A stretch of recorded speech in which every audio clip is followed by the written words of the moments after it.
Hey YouTube, Mad Dog here, and today we're going to talk about the top 5 upgrades or mods you're going to want to do to your tarantula when you first get it. These are the most important ones that you're going to want to do to get you up and printing and making great prints.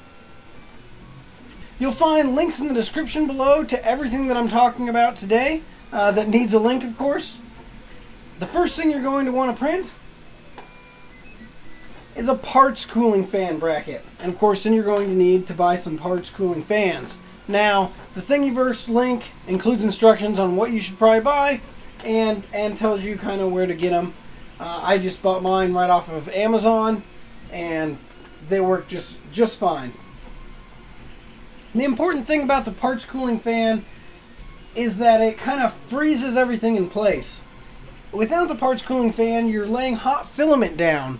And what happens is, then it kind of like drips or droops or maybe doesn't stick quite in place. So doing things like bridging and that type of stuff just doesn't work that well without the parts cooling fan. That's the number one. If you do nothing else to modify your tarantula or any entry-level 3D printer, it's to either get or upgrade your parts cooling fan.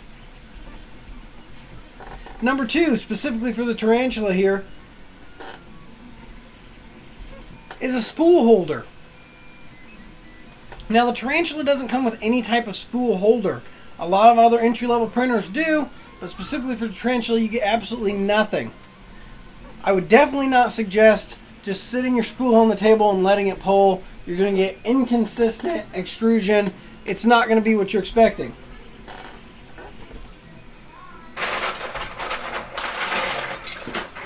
First thing I tried to print for a spool holder was this bracket. This was suggested to me, and it mounts right here.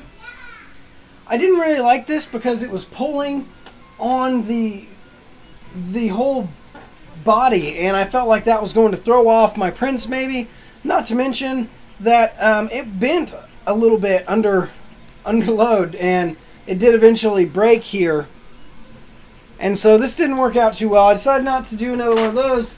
Instead, I printed just a couple little wheel spool holder. This I also found on Thingiverse, and this seems to work out really well. I had no issues with it. It extrudes very consistently, easy to change in and out. I would suggest this one right here. You can just mount it straight to your board, and you're good to go. Number 3, third most important thing is some sort of support. I've got like this Z-brace and a couple of support mounts for the bottom of my tarantula here that just holds it more to the board. The Z-brace being very important just helps prevent it from wobbling again, helps prevent it from doing anything funny that you don't expect, especially when you're not watching it. I highly recommend you have some sort of brace for your tarantula. This seems to work out just fine. I haven't had any problems with it as of yet. Number 4, a glass bed. Now, lots of benefits to having a glass bed. Aside from the bottom of your prints coming out super smooth and nice, you can get away a lot of times without using a raft, which once again helps with getting the bottoms of your prints to come out very nice. But then, when I'm taking the prints off of the bed, not only do I not have to scratch the bed, as you see here, if you use this glass plate, I never scratch the bed and my bed is in perfect shape. But then I can take this glass off and move it away to a little work area where I can then get the part off. It gives me a little more room to work and prevents me from like yanking on the bed and moving it around, possibly messing up my bed leveling, possibly throwing some of my other stuff out of whack. So far, it has been very good. I've checked my bed leveling multiple times, but I have not had to make any adjustments just because I'm always very careful with it. I pull the glass off and put it over to the side. Number 5, and this one's kind of like a personal preference thing. The tarantula is pretty loud. And the main culprit of that is the fan that is right here on the main board. It's just a tiny little fan that runs very, very fast and is super annoying to me.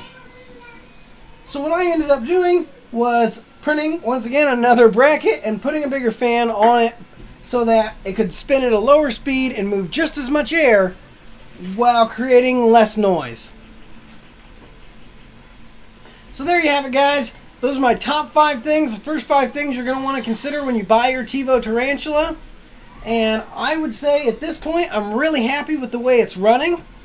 If you guys have any suggestions for things that I should do, or if you've got any ideas, something you'd like to see me try, go ahead and leave it in the comments down below. I'd be happy to try out some new stuff. Other than that, if you like this video, go ahead and hit that like button down below. If you like what we're doing here on the channel, go ahead and hit that subscribe button, and I hope to see you all here next time.